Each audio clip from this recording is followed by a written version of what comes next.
안녕하세요. 글꿀입니다. 이번 시간에는 문장의 공간 활용에 대해서 배워보려고 해요. 교재로는 12페이지를 열어보시면 될 것 같고요. 우리가 딥펜 캘리그라피를 배우기 전에 이 문장의 공간 활용이 중요한 이유는요. 일단은 저희가 영문 캘리그라피가 아니잖아요. 한글 같은 경우는 조합이 되게 중요해요.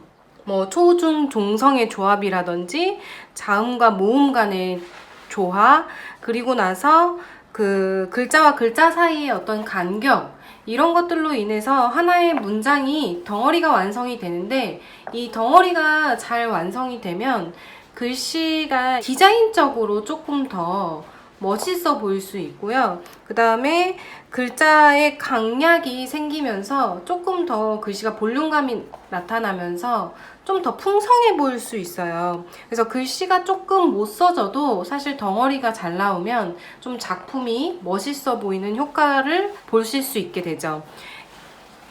우리가 이게 딥펜뿐만이 아니라 붓글씨나 붓펜 또 마찬가지로 이 공간 활용이라는 것이 들어가게 되면 훨씬 시각적으로 좀 더 아름다운 느낌을 받을 수 있는데요. 그래서 이렇게 딥펜 같은 경우도 그냥 노트 필기하듯이 한 줄로 쭉쭉 써나갈 수도 있겠지만, 덩어리를 하게 되면 조금 더 멋있는 작품, 다양한 작품들을 표현하실 수 있어요.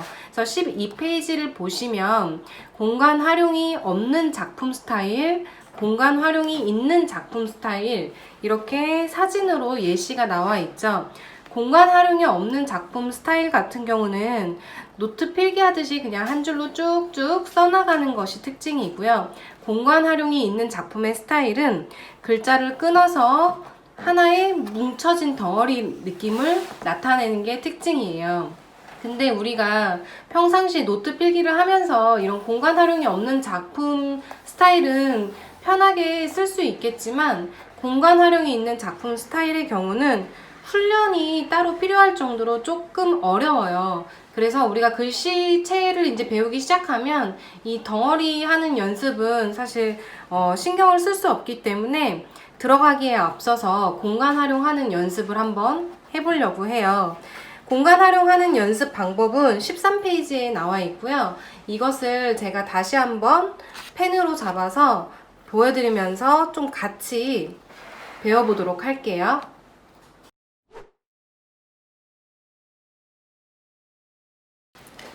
덩어리 연습은 일단은 문장을 하나 준비를 해주셔야 되는데요.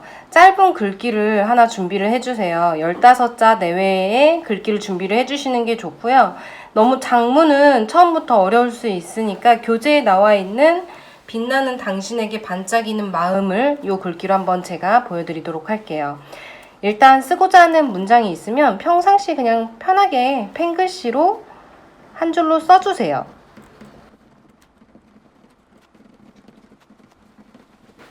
평상시 펜글씨로 편하게 쓰셨다면 여기서 끊어서 어디를 내릴지 체크를 해주셔야 돼요.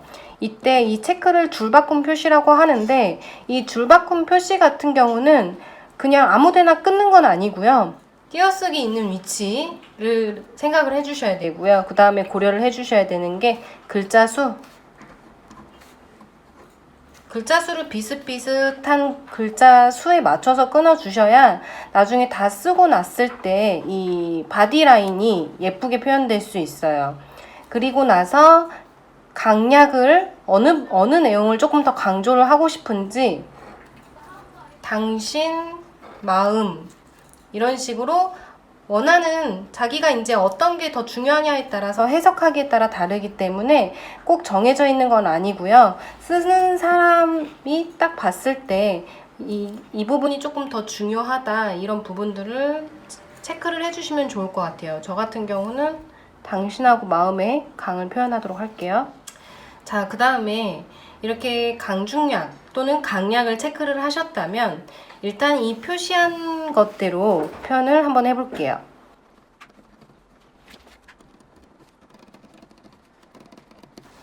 이렇게 문장을 표현을 했는데요. 여기서 줄바꿈대로 끊어서 내려줬고요. 강약은 아직 표현을 안 했어요. 강약은 조금 이따 표현을 할 건데요. 그럼 이제 여기서 첫째 줄, 둘째 줄, 셋째 줄, 넷째 줄이 있잖아요. 첫째 줄 같은 경우는 위로는 과감하게 뻗을 수 있어요. 그래서 위로 이렇게 포인트 길이를 한번 줘볼게요. 그 다음에 이렇게 둘째 줄 같은 경우는 양쪽 옆이 여백이기 때문에 양쪽 옆에 줄 수 있는데, 지금 이 글귀 같은 경우는 양쪽으로 쭉쭉 뻗는 가로획 선이 없기 때문에 뻗을 게 없고요. 세 번째 줄도 마찬가지로 양쪽이 뻗을 수 있는 공간인데, 얘도 마찬가지로 글귀가 가로획이 없기 때문에 뻗을 게 요거 말고는 없는데요. 굳이 중요한 게 아니기 때문에 안 뻗으셔도 상관없어요. 그 다음 마지막 줄 같은 경우는 밑에 글귀가 없기 때문에 이렇게 과감하게 뻗을 수 있겠고요. 이런 식으로. 그래서 글귀가 뭐냐에 따라서도 이 분위기가 많이 바뀔 수밖에 없어요.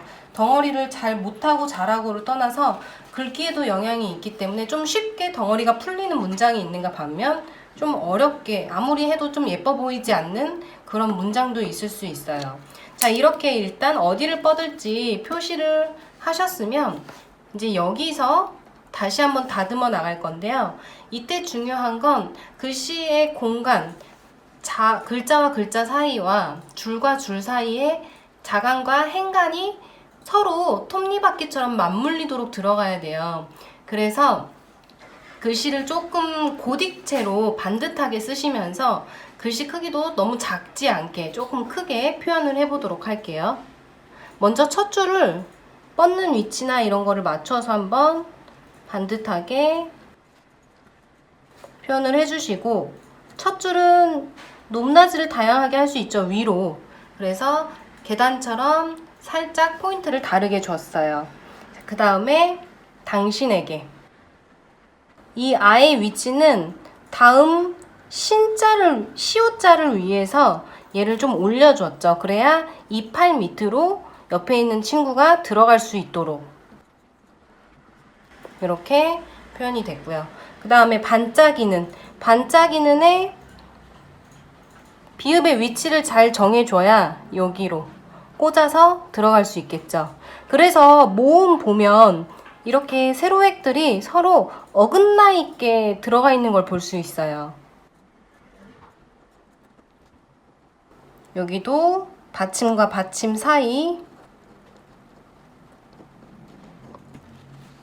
이렇게 해서 길이를 조금씩 과감하게 뻗어주면서 글자와 글자 사이의 간격이 거의 타이트하게 붙어 있는 걸 볼 수 있고요. 줄과 줄 사이도 서로 어긋나 있게 약간 이렇게 모음과 모음이 이렇게 엇갈리게 들어가 있는 것을 보실 수 있죠.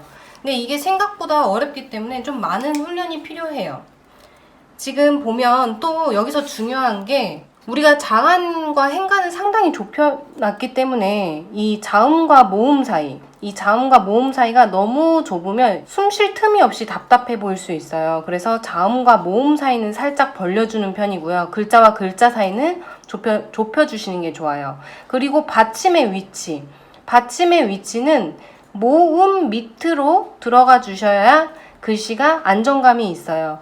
우리가 보통 펜글씨를 쓸 때 어떤 식으로 쓰게 되냐면, 받침이 있는 글씨를 한번 예를 들어볼게요.